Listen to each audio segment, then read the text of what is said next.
Alam niyo ba, pumanaw na si Sanchay ng Meteor Garden? And yes, totoo pong pumanaw na si Barbie Hsu o mas kilalang Sanchay ng Meteor Garden sa age na 48.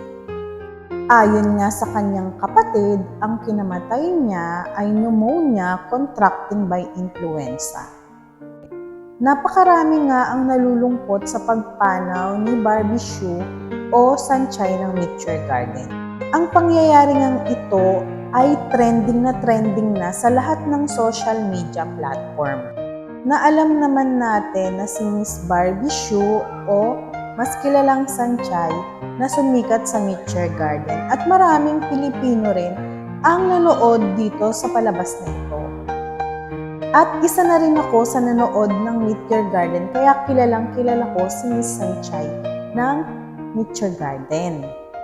Si Sanchay nga pala ng Meteor Garden ay isang Taiwanese actress na nakapangasawa ng businessman na Chinese. Nakakalungkot nga lang talaga dahil sa edad na 48 ay namatay na nga siya sa sakit na pneumonia contracting by influenza.